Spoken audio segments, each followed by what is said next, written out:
모두 자리에서 일어서서 찬송가 4장을 부르시면서 하나님께 예배하겠습니다. 찬송가 4장입니다.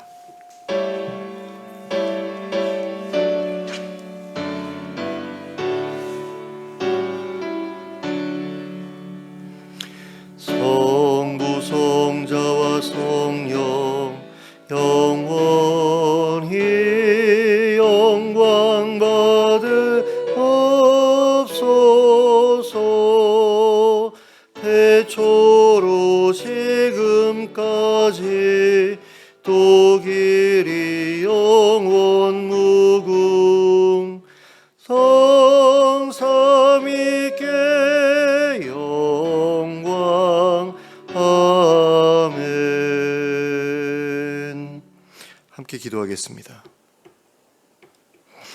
사랑과 은혜가 풍성하신 하나님 아버지, 오늘 저에게 복된 주일을 허락하시고 이렇게 한자리에 모여 예배하게 하심을 감사합니다. 이 예배의 자리에 찾아와 주시길 원합니다. 성령으로 임하여 주시길 원합니다. 그리고 저희의 삶을 새롭게 하시고 저희의 모든 것을 새롭게 하시길 원합니다. 그리고 하나님 뜻대로 살아갈 수 있는 힘과 능력과 권세를 더하여 주시길 원합니다. 저희 힘만으로는 하나님이 원하시는 의로운 삶, 거룩한 삶 살아내기 참으로 어려운 것을 계속해서 느끼게 됩니다. 하나님, 그런 가운데 좌절하지 않게 하시고 주저앉아서 일어나지 못하는 일이 생기지 않도록 하나님 저희에게 날마다 새 힘을 더하여 주시옵소서. 예수 그리스도의 이름으로 기도하였습니다. 아멘.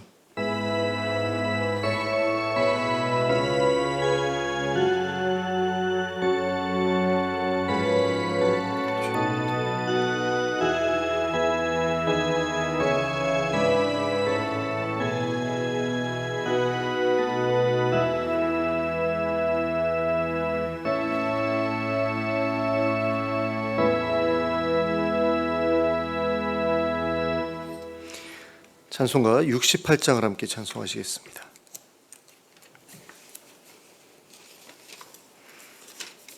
찬송가 68장입니다.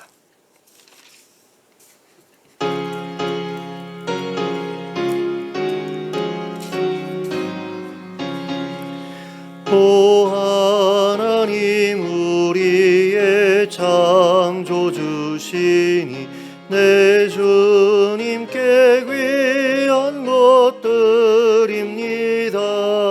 내 주께만 엎드려 경배드리며 내 주의 이름 높이 찬양하네.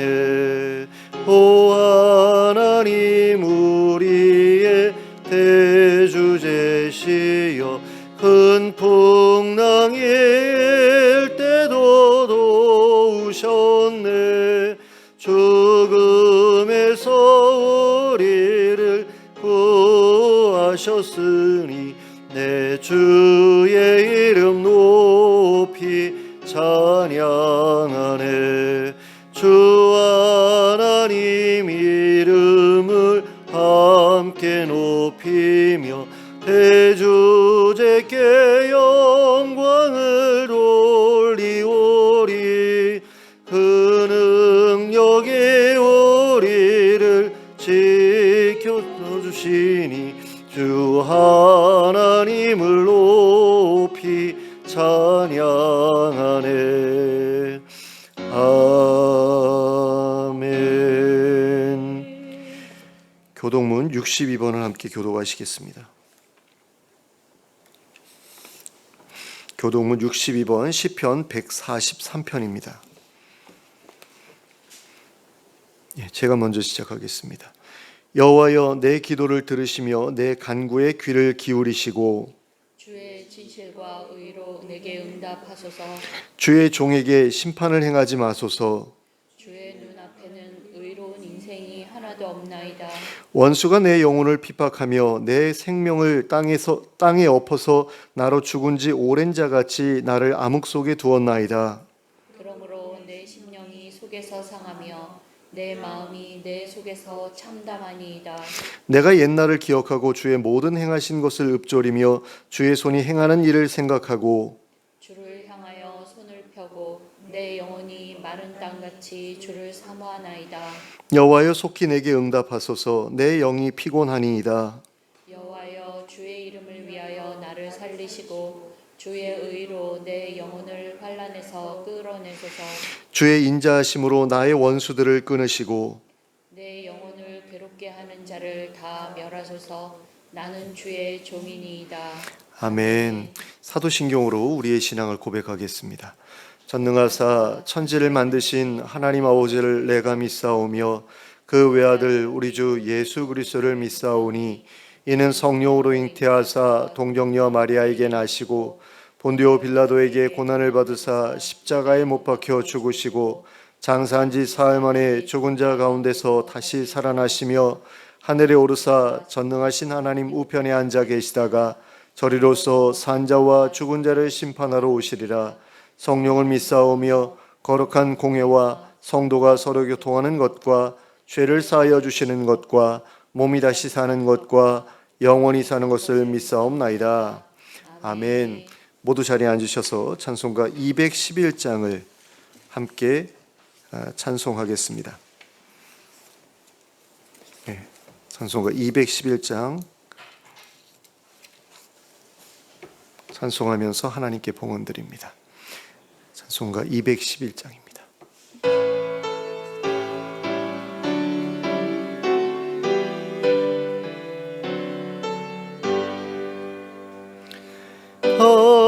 비싼 향유를 주께 드린 막달라 마리아 본받아서 향기로운 산제물 주님께 바치리. 사랑의 주 내 주님께 연약한 자에게 힘을 주고 어두운 세상에 빛을 비춰 성실과 인내로 내 영제 이끌리. 사랑의 주 내 주님께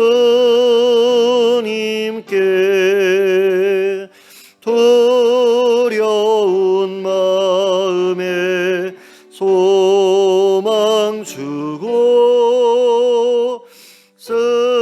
슬픔에 쌓인 자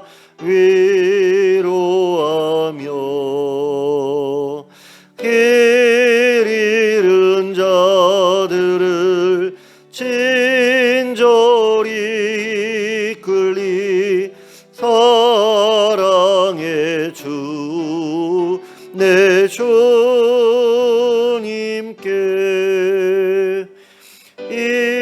인생의 왕운이 이끌어서 이 땅의 수고가 끝날 때에 주님을 섬기다 평안히 가리라. 사랑의 주 내 주님께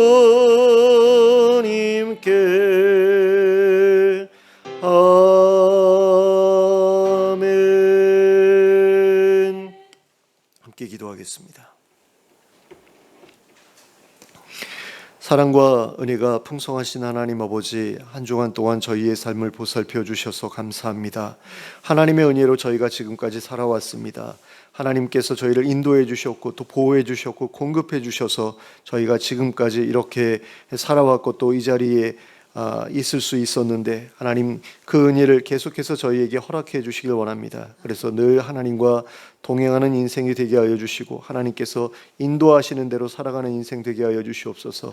그리고 하나님의 공급하심을 늘 경험하며 살아가는 삶이 될 수 있게 하여 주시옵소서. 우리 성도님들 가운데 경제적인 어려움 겪고 있는 분들 하나님 기억해 주시고 그분들에게 하나님 일할 수 있는 마음과 또 일할 수 있는 장소와 또 그리고 함께 일할 수 있는 동료들을 허락해 주셔서 하나님 자신의 모든 필요를 채울 수 있게 허락해 주시고 하나님 그 모든 필요가 채워지는 가운데에서 또 남은 것이 있으면 계속해서 자기만을 위해 쌓아두는 것이 아니라 조금이라도 남에게 베풀며 살아가는 그런 인생 될 수 있도록 은혜를 허락하여 주시옵소서. 그래서 하나님께서 계속해서 공급해 주시는 것을 누리며 또 그것을 계속해서 흘려보내며 하나님께 복받기에 합당한 그런 삶의 모습을 가지고 살아가는 우리 성도님들 다 되실 수 있도록 하나님 이끌어 주시옵소서. 또 하나님 아버지 건강의 문제로 고통받고 있는 분들이 있습니다. 노환으로 인해 힘겨운 삶을 살아가고 있는 분들도 있고 또 정신적으로 고통받고 있는 분들도 있습니다. 그런데 그 고통이 고통인 줄도 느끼지 못하는 그런 어려움을 겪고 있는 분들도 있고 또 그리고 계속해서 몸에서 병마가 자라나서 하나님 헤어나오지 못하고 계속 그 상태에 머무르고 있는 그런 분들도 있습니다. 하나님 한 분 한 분 찾아가 주시고 만나 주시고 손 얹어 주시고 안수하여 주셔서 깨끗하게 치유하여 주시기를 원합니다. 건강한 몸을 가지고 하나님 기뻐하시는 삶을 살아낼 수 있도록 도와주시고 사회생활하는 것이나 예배하는 삶 가운데 지장이 없도록 하나님 도와주시옵소서. 그래서 늘 하나님과 함께 살아갈 수 있도록 은혜를 베풀어 주시고 또 그리고 모든 문제들이 사라지고 모든 병마가 떠나가고 온전히 건강케 되어지고 또 젊어지고 다시 새로운 인생을 살아갈 수 있는 그런 기회를 놓치지 않을 수 있도록 계속해서 하나님의 손을 붙들고 살아가는 인생 되게 하여 주시길 원합니다. 또 하나님 아버지 지역사회를 기억해 주시길 원합니다. 경제적으로 어려운 분들이 많이 늘어나고 있고 또 그리고 사업에 어려움을 겪어서 타 지역으로 떠나가는 분들도 있습니다.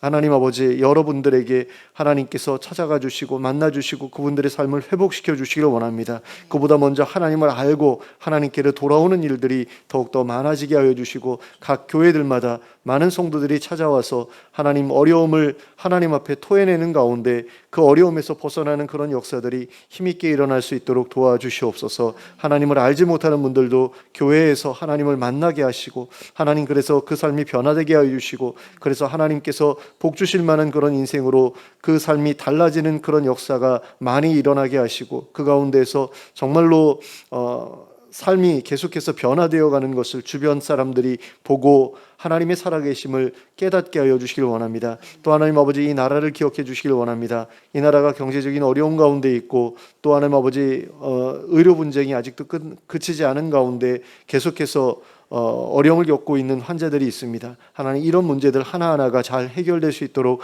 허락해 주시고 이 어려움들을 잘 해결해 나갈 수 있는 지혜를 위정자들에게 허락해 주셔서 하나님 이 어려움들이 잘 해결될 수 있도록 하나님께서 친히 이끌어 주시옵소서. 그리고 많은 성도들이 이 나라를 위해서 계속해서 기도하고 있는데 하나님 아버지 이 문제의 그 근원이 하나님 불신자들에게 있는 것이 아니라 우리 믿는 사람들에게 있음을 깨닫게 하여 주시고 우리가 먼저 회개하고 하나님 앞에 돌이키는 그런 일들을 할 수 있도록 저희를 이끌어 주시옵소서. 또 세계 여러 곳에서 전쟁이 이어지고 있고 또 그리고 자연재해로 인해서 고통받고 있는 많은 어려운 사람들이 있습니다. 기억하여 주시고 그분들을 섬기는 분들을 또한 기억해 주시길 원합니다. 많은 선교사님들, 선교단체들 그리고 NGO 단체들 또 봉사자들 기억해 주시고 또 국내에서도 동일한 사역을 하고 있는 분들이 계시는데 하나님 한 분 한 분 기억해 주시고 그분들의 사역에 기름 부어 주시고 그래서 많은 이들이 그분들을 통해서 도움을 얻게 하여 주시옵소서.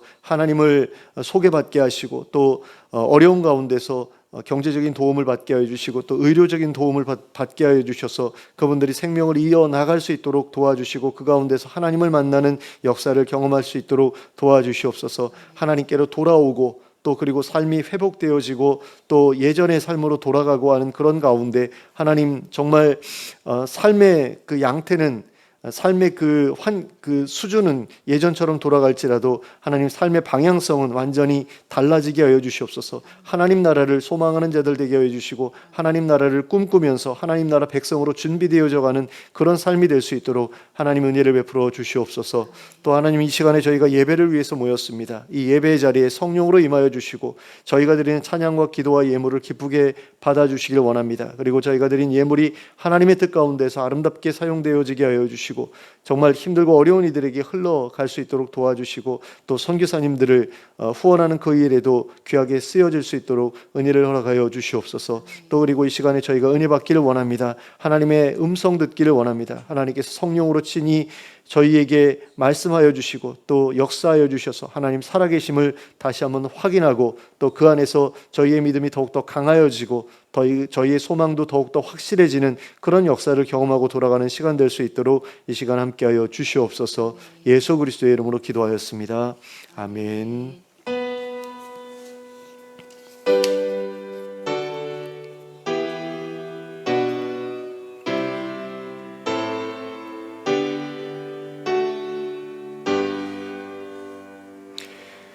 교회 소식은 주보를 참고하시면 되겠습니다. 좌우를 둘러보시면서 인사 나누시기 바랍니다. 잘 오셨습니다. 반갑습니다. 하나님의 말씀 마가복음 14장 3절부터 9절까지의 말씀입니다.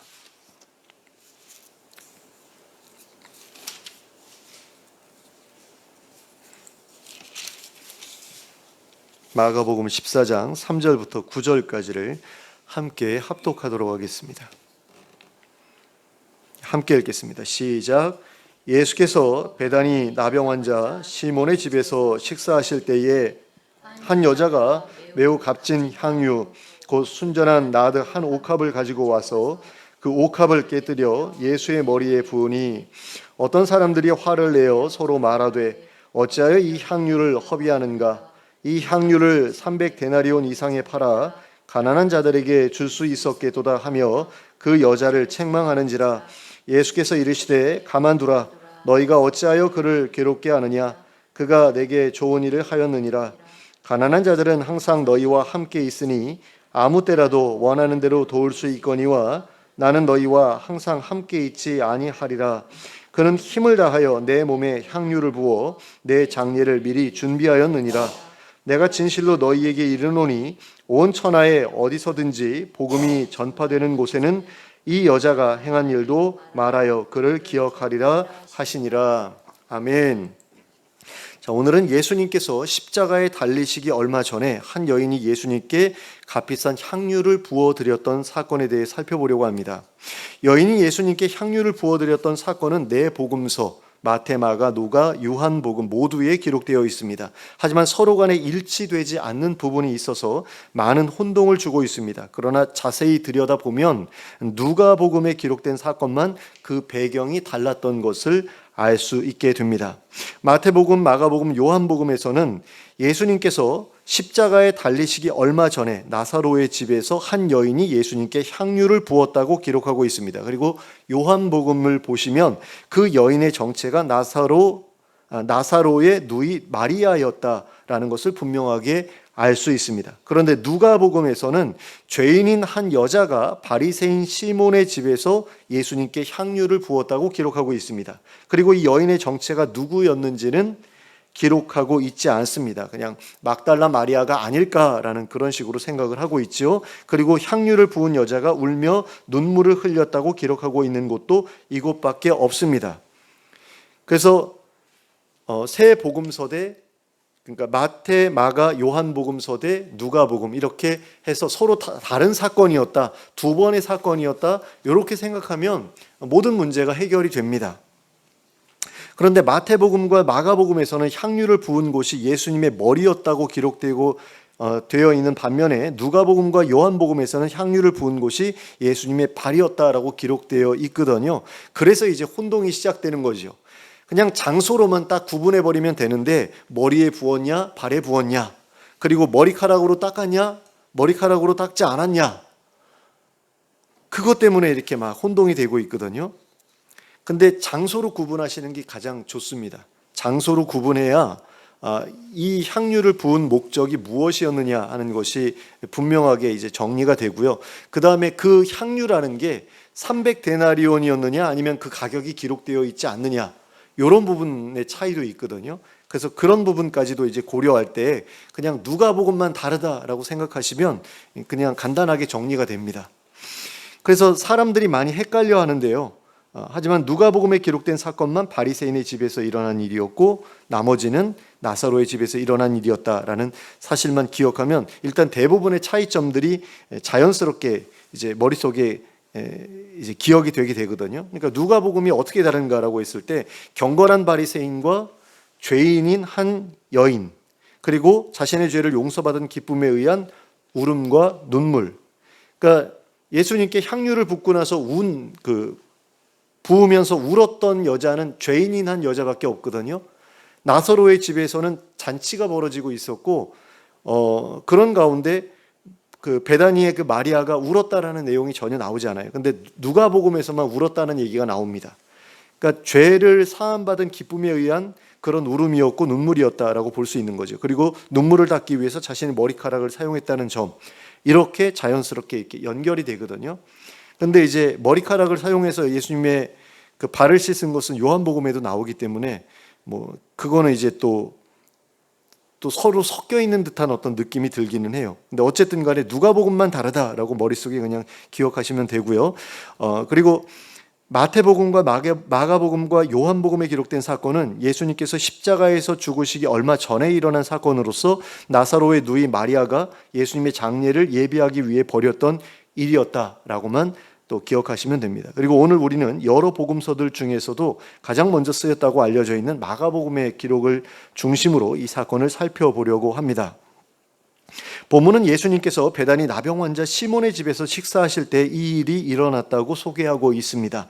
그런데 이 시몬은 누구였을까라고 했을 때 아마도 나사로 남매의 아버지였을 것이다 라고 그렇게 추정하고 있습니다. 왜냐하면 요한복음에서는 이 잔치를 주관했던 것이 나사로 남매였던 것처럼 기록하고 있기 때문입니다.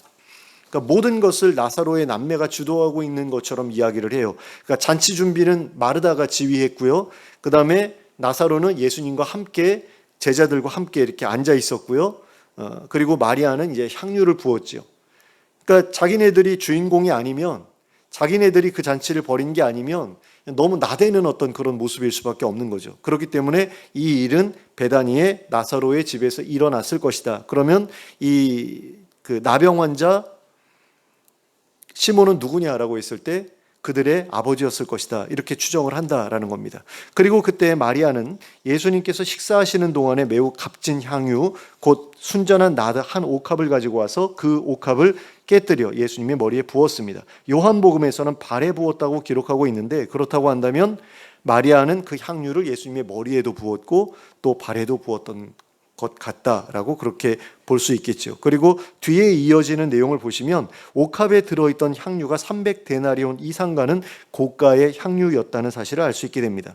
그런데 당시의 1데나리온은 일용직 노동자의 하루 품삯에 해당되는 돈이었습니다. 그리고 이것은 4인 가족의 하루치 생활비이기도 했습니다. 그러면 300데나리온은 오늘날의 가치로 얼마 정도 했을까요? 오늘날의 최저시급을 10,000원으로 놓고서 8시간을 곱하면 8만 원이 됩니다. 그러니까 하루 일당이 8만 원이다 라고 했을 때 거기에다가 300을 곱하면 2,400만 원이 됩니다.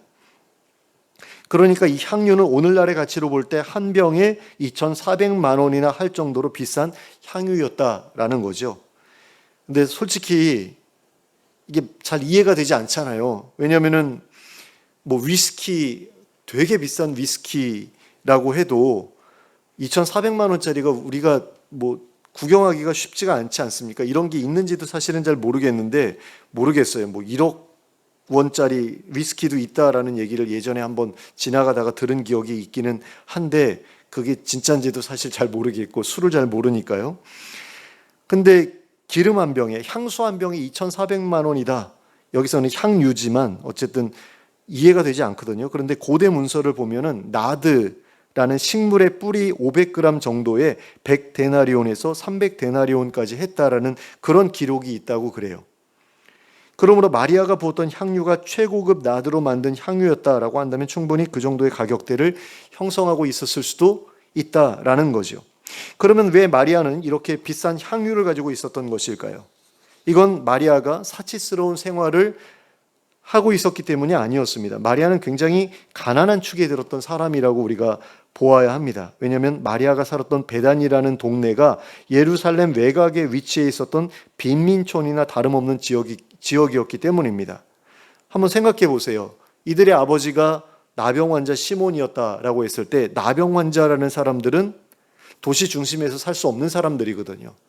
그러니까 사람들이 나병 환자다 그러면 돌 던져가지고 자기네 동네에 들어오지 못하게 했었잖아요. 그런데 나병 환자가 살고 있는 동네다라고 한다면 굉장히 도시의 외곽에 있었고 그리고 가난한 사람들이 모여 살고 있었을 것이다 라고 우리가 추정할 수 있는 거죠. 그런데 그렇게 가난한 지역에 살던 여인이 어떻게 이렇게 비싼 향유를 가지고 있었을 수 있었는가라는 겁니다. 가난한 서민들에게 이런 향유가 저축의 수단이었기 때문에 그럴 수 있었다라는 거죠. 당시에는 지폐가 아닌 동전이 화폐로 사용되었고 동전을 모으다 보면 그 분량이 너무 많아져서 보관하기가 쉽지 않았죠. 그렇다고 오늘날처럼 은행이 있어가지고 뭐 예금할 수 있었던 것도 아니고요. 그래서 동전을 많이 모으게 되면 그것을 금이나 향유와 같이 환금성이 좋은 물건으로 바꾸어서 보관했습니다. 그런 점에서 당시의 향유는 오늘날의 골드바와 같은 아니면 무슨 무기명 채권 같은 어떤 그런 의미를 지닌 것이었다라고 볼 수 있었던 거죠. 그러므로 마리아는 자기가 모아온 동전을 향유로 바꾸어 보관해 오고 있다가 그것을 예수님의 죽음이 가까워오자 예수님께 부어드렸던 겁니다. 보통 그 당시 여인들은 자기가 이제 결혼을 이제 해야 되잖아요. 그때를 대비해서 이런 식으로 동전을 모으고 또 향유로 바꾸어 보관하고 그랬다고 그래요. 그러니까 자기 시집갈 돈을 말하자면 예수님께 다 이제 쏟아 부어 드렸다라고 볼 수 있는 거죠. 그런데 이런 귀한 향유를 예수님께 한 번에 다 쏟아 부어 드렸던 이 일은 누가 보더라도 지나쳐 보이는 그런 일이었습니다. 그 자리에 있었던 사람들은 대부분 이 향유의 가격이 얼마 정도 하는지 알고 있었습니다.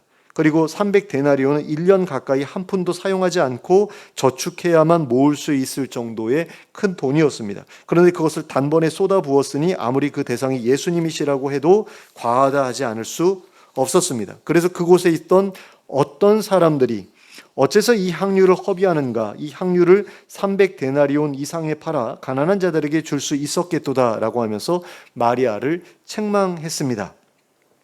그리고 우리는 이 말을 한 사람이 누구였는지를 잘 알고 있습니다. 바로 가롯 유다였습니다. 요한복음에서는 가롯 유다가 이런 말을 한 이유에 대해 마리아가 그 향유를 그렇게 쏟아붓지 않고 예수님께 그대로 바쳤다면 재정을 맡고 있던 자기가 그것을 팔아 그 수익금의 일부를 빼돌릴 수 있었을 텐데 그리하지 못했기 때문에 화를 낸 것이었다. 이런 식으로 설명하고 있습니다. 하지만 본문에서 어떤 사람들이라고 표현하고 있는 것을 보면 가롯 유다의 의견에 동조했던 사람들이 적지 않았음을 알 수 있게 됩니다. 그러니까 다른 제자들 중에서도 이 의견에 동조했던 사람들이 있었다라는 거죠. 그리고 우리는 가롯 유다의 이 말을 통해 예수님과 제자들의 공동체가 가난한 사람들을 구제하는 일에도 힘을 쏟고 있었음을 알 수 있게 됩니다. 예수님께서는 그저 복음을 전파하고 성경을 가르치고 귀신을 내쫓고 병든 사람을 고쳐주는 그런 일만 하신 것이 아니었습니다. 예수님과 제자들의 공동체는 초대 교회가 그랬던 것처럼 그리고 오늘날의 교회들이 하고 있는 것처럼 가난한 사람들을 돕는 일에도 힘을 기울이고 있었습니다. 그리고 그들에게 300데나리온이라는 거금이 주어졌다면 평소보다 더 많은 사람들을 도울 수 있었을 것이 분명했습니다. 그런데 여기에서 중요한 사실은 마리아 역시 그러한 사실을 알고 있었다는 것입니다. 예수님께서 베다니를 지나가셨던 것은 이번이 처음이 아니었습니다. 마리아의 집에 찾아오셨던 것도 이번이 처음이 아니었습니다. 예수님께서는 오래전부터 나사로 남매들과 친분을 가지고 계셨습니다. 우리는 이에 대한 증거를 요한복음 11장에서 확인할 수 있습니다. 요한복음 11장 5절을 보시면 예수께서 본래 마르다와 그 동생과 나사로를 사랑하시더니 라고 기록하고 있는 것을 볼 수 있습니다. 또한 요한복음 11장 11절을 보시면 나사로에 대해서 우리 친구 나사로라고 말씀하고 계신 것을 볼 수 있습니다. 이처럼 예수님과 나사로 남매들은 친밀한 교분을 나누고 있었습니다. 그랬기 때문에 마리아는 예수님께서 무슨 일을 하시면서 유대 전역을 돌아다니고 계시는지를 잘 알고 있었습니다. 예수님께서 구제에 대해 얼마나 중요하게 생각하고 계시는지도 잘 알고 있었습니다. 자기가 소유한 그 향유를 그대로 예수님께 바친다면 얼마나 많은 사람들을 도울 수 있는지도 잘 알고 있었습니다. 하지만 마리아는 그 기름을 예수님께 부어드리고 싶었던 겁니다. 원래 유대인들에게는 귀한 손님이 오면 머리에 기름을 부어드리는 풍습이 있었습니다. 내가 당신을 존중한다 또는 귀하게 여긴다라는 의미에서 그런 행동을 했습니다. 실제로 예수님께서는 마리아의 가족들에게 귀한 손님이셨습니다. 예수님은 하나님 나라의 복음을 전해주신 분이었고 또 새로운 삶의 목표를 가지고 살아갈 수 있도록 인생의 방향을 바꾸어 주신 분이셨습니다. 무엇보다 그분은 죽었던 오빠 나사로를 살려주신 분이셨습니다. 그래서 마리아는 늘 예수님께 감사한 마음을 가지고 있었습니다. 그러니까 귀한 손님이었기 때문에 기름을 부었다라는 거죠. 그런데 무엇보다 마리아는 예수님께서 그리스도시라는 사실도 믿고 있었다라는 겁니다. 그분이 하나님 나라의 왕이 되실 분이라는 사실을 마리아는 알고 있었습니다. 그런데 그분은 지금까지 누구에게도 기름 부음을 받지 않은 상태였습니다. 그 전에도 죄인인 한 여자가 예수님의 발에 기름을 부은 일이 있었지만 그때에는 발에만 기름을 부었을 뿐이었지 머리에 부은 것이 아니었습니다. 그리고 유대의 전통에 따르면 누군가가 왕으로 세워질 때에는 그 머리에 관유를 부어서 왕으로 세웠습니다. 그렇기 때문에 발에 부은 것은 왕이 되는 의식과 아무런 상관이 없는 일이었습니다. 그랬기 때문에 마리아는 자기라도 예수님의 머리에 향유를 부어드리고 싶었던 겁니다. 그렇게 해서라도 그분이 하나님 나라의 왕이 되시기를 바라는 자신의 간절한 마음을 표현하고 싶었다라는 거죠. 그리고 마리아의 이런 마음은 그녀의 행동을 통해서 예수님께 그대로 전달되었습니다. 다른 제자들은 마리아가 했던 일을 낭비라고 생각했습니다. 향유를 그냥 쏟아 버리는 것이다 라고 생각했습니다. 하지만 예수님은 그렇게 생각하지 않으셨습니다. 마리아가 한 일은 예수님께 좋은 일이었습니다. 예수님께서는 6절에서 그가 내게 좋은 일을 했다라고 말씀하셨습니다. 그런데 좋은 일에서 좋은이라는 형용사는 헬라어로 칼로스라는 단어가 사용되었습니다. 그런데 이 칼로스에는 좋은이라는 뜻도 있지만 가치 있는 이라는 뜻도 있습니다. 다른 사람들이 보기에는 가치 없게 느껴졌던 그 일이 예수님께는 가치 있는 일이었다는 것입니다. 그리고 그 일이 가치 있는 일이었던 것은 예수님께서 그 일을 자신의 장례를 준비하는 일로 보셨기 때문이었습니다. 8절 말씀입니다. 그는 힘을 다하여 내 몸에 향유를 부어 내 장례를 미리 준비하였느니라.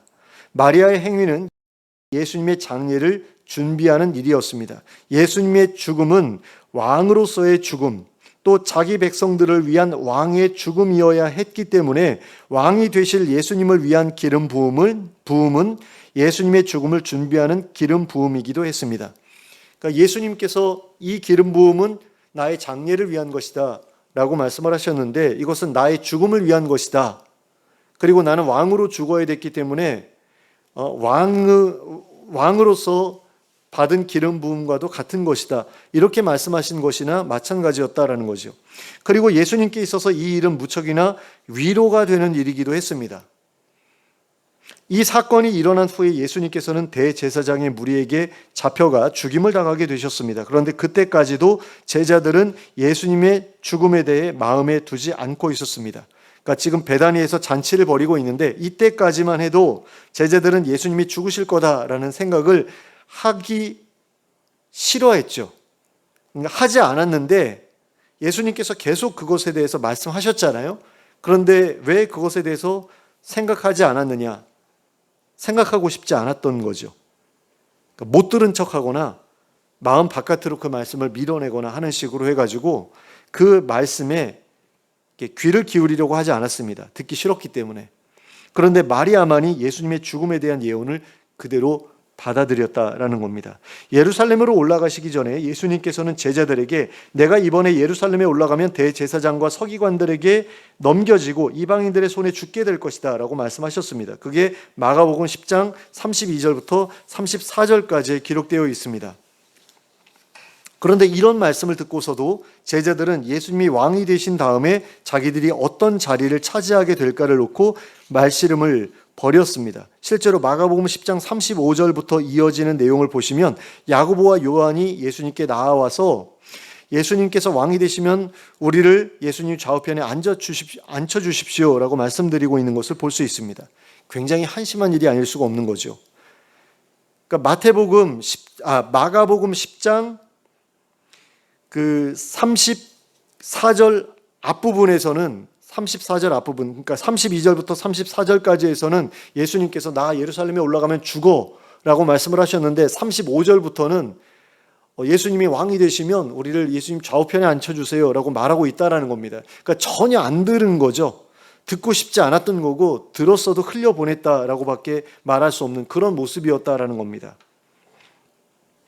그리고 우리는 이러한 제자들의 모습을 보면서 예수님의 마음이 얼마나 힘드셨을지를 가늠해 볼 수 있게 됩니다.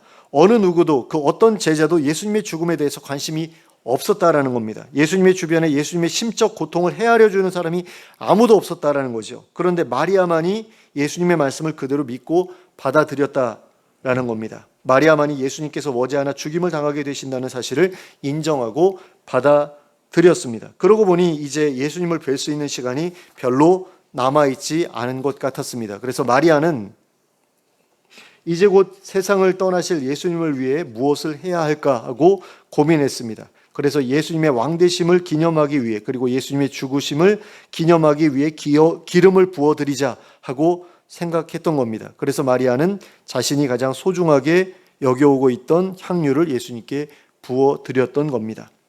이 일은 참으로 마리아가 자신의 힘을 다해서 했던 행동이었습니다. 8절을 다시 한번 보시기 바랍니다. 그는 힘을 다하여 내 몸에 향유를 부어 내 장례를 미리 준비하였느니라. 자, 옥합이 굉장히 무거웠기 때문에 힘을 다해야 했던 것이 아니지요. 마리아가 할 수 있는 최선의 것을 다했다라는 의미에서 힘을 다해 이 일을 했다라고 말씀하신 것입니다. 마리아는 힘을 다해서 예수님을 사랑했던 겁니다. 예수님께서는 마가복음 12장 30절에서 이렇게 말씀하셨습니다. 내 마음을 다하고 목숨을 다하고 뜻을 다하고 힘을 다하여 주 너의 하나님을 사랑하라 하신 것이요.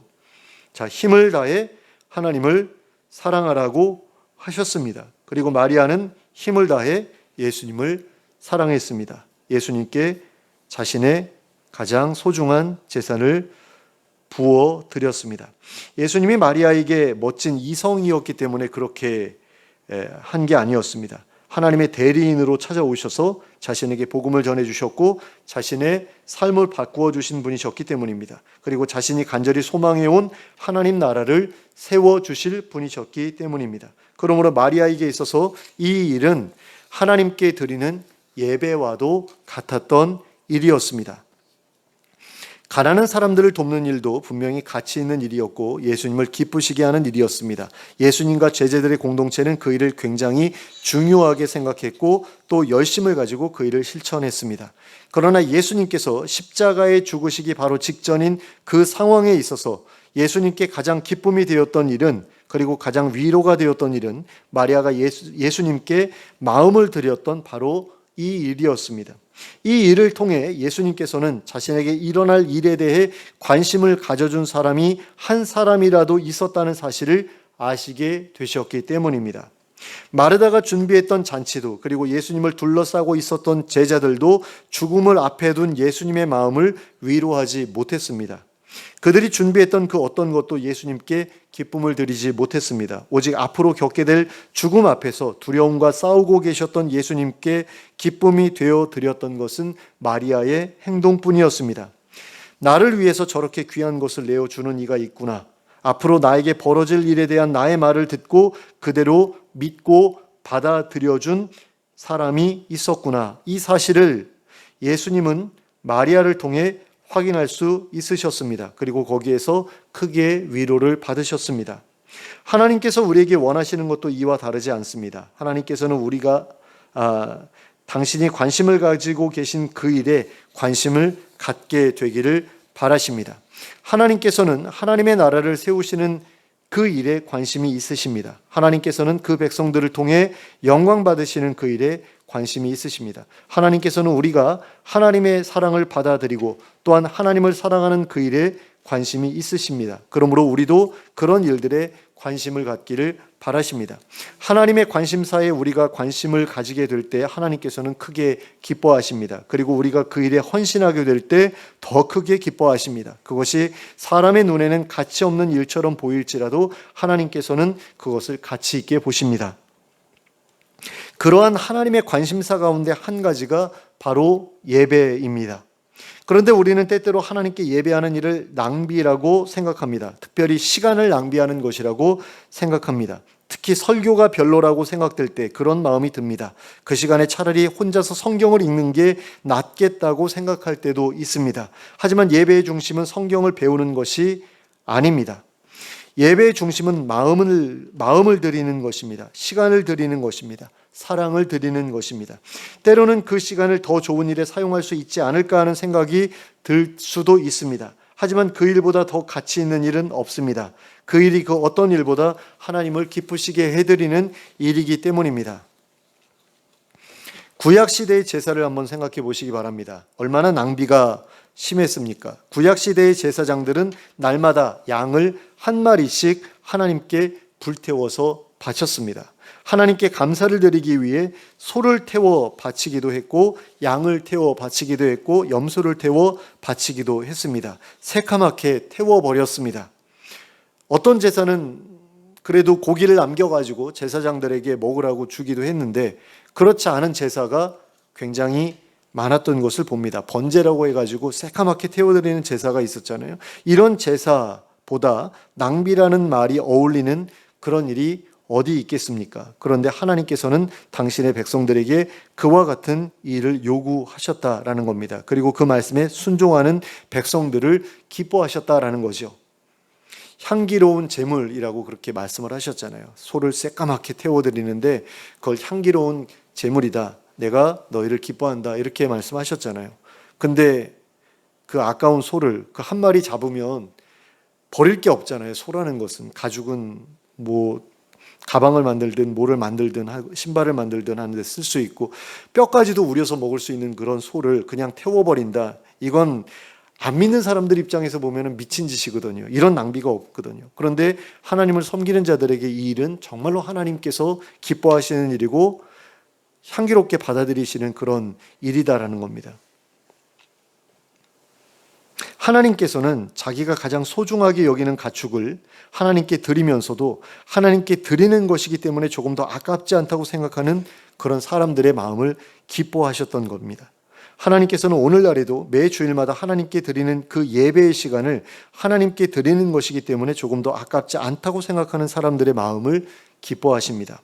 예배 시간을 설교를 듣는 시간, 성가대의 찬양을 듣는 시간이라고 생각하면서 설교가 별로였으면 실망하고 성가대의 찬양이 별로였으면 실망하는 그런 사람이 아니라 하나님께 마음을 드리기 위해서 형편없는 설교와 형편없는 찬양에도 불구하고 예배 자리를 지키는 그런 사람들을 하나님께서는 기뻐하십니다. 그리고 그런 사람들로 하여금 하나님 나라에서의 예배자로 살아가게 하시기를 기뻐하십니다. 그러므로 하나님께 자신의 가장 귀한 시간을 아끼지 않고 예배로 드릴 수 있는 우리가 될 수 있기를 바랍니다. 그리고 그 시간에 온 마음과 온 힘을 들여서 하나님께 예배할 수 있기를 바랍니다. 마리아가 예수님께 드렸던 것과 같은 기쁨을 하나님께 드리는 우리가 될 수 있기를 바랍니다. 그리하여 하나님께 큰 칭찬과 사랑을 받고 하나님 나라에서 예배할 특권을 얻는 우리 모두가 될 수 있기를 예수 그리스도의 이름으로 축원합니다. 함께 기도하겠습니다. 사랑과 은혜가 풍성하신 하나님 아버지, 하나님께서 우리에게 기대하시는 것이 무엇인지 우리가 온전히 깨닫게 되기를 원합니다. 하나님의 관심사가 어디에 있는지를 저희로 깨닫게 하시길 원합니다. 그래서 하나님께서 관심을 가지고 계신 그 일에 저희도 관심을 갖게 하시고 또 그 일에 헌신까지 할 수 있도록 저희를 움직여 주시길 원합니다. 그래서 하나님께서 기뻐하시는 그 일에 헌신함을 통하여서 하나님의 마음을 기쁘시게 해드리고 또 그 가운데에서 저희가 하나님께 또 귀한 그런 칭찬을 얻을 수 있게 해주시길 원합니다. 특별히 저희가 예배하는 일 가운데 저희의 온 힘을 다할 수 있게 되기를 원합니다. 하나님께 시간 드리는 것을 아깝게 생각하지 않도록 저희의 마음을 주장해 주시길 원합니다. 설교가 별로고 또 찬양이 별로고 예배가 지루하고 그러면 예배 드리는 것보다 차라리 다른 것을 이 시간에 했으면 더 좋았을 텐데라고 생각하는 그런 마음이 우리에게 찾아올 수도 있습니다. 그러나 예배라는 것은 하나님께 드리는 것임을 우리로 기억하게 하여 주시고 우리의 시간 드리기를 아까워하지 않는 저희들 되게 하여 주시고 시간만 드리는 것이 아니라 우리의 온 힘도 들여서 예배할 수 있는 저희가 되게 하여 주시옵소서. 그래서 그것을 통해서 하나님의 마음을 기쁘시게 해드리고 그것을 통해서 하나님 나라에서 예배할 특권을 얻는 우리 모두가 될 수 있도록 인도하여 주시옵소서. 예수 그리스도의 이름으로 기도하였습니다. 아멘. 모두 일어서서 찬송가 317장을 함께 찬송하시겠습니다. 찬송가 317장입니다.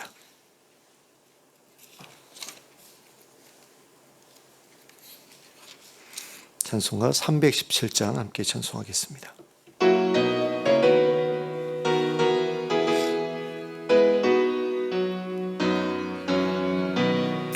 내 주 예수 주신 은혜 한없건만 내 주 앞에 이 적은 것 다 드리니 주 예수여 내 정성을 받으소서. 주 날 위해 보배로운 피 흘리사 그 귀하신 생명까지 다 주시니 내 천한 몸 이 생명을 왜 아끼랴. 주 예수께 빚진 것이 한없건만 나 주 위에 드린 것은 참 적으니 주 예수여 너그럽게 보옵소서. 날 위하여 십자가에 피 흘리신 주 예수의 은혜로서 인치시고 내 모든 것 주의 소유 삼으소서. 주 날 위해 그 귀하신 몸 버리사 이 내 몸을 값으로 사셨으니 내 생명도 주 예수께 바칩니다. 아멘. 함께 기도하겠습니다. 이제는 우리 주 예수 그리스도의 은혜와 하나님 아버지의 극진하신 사랑과 성령님의 감동감화 교통하심이 하나님께서 관심을 갖고 계신 일에 동일한 관심을 가지고 하나님께서 기뻐하시는 일에 온 힘을 다해 헌신함으로써 하나님의 큰 사랑과 칭찬을 받게 되기를 소원하는 주의 백성들 머리 위에 지금부터 영원토록 함께 하실지어다. 아멘.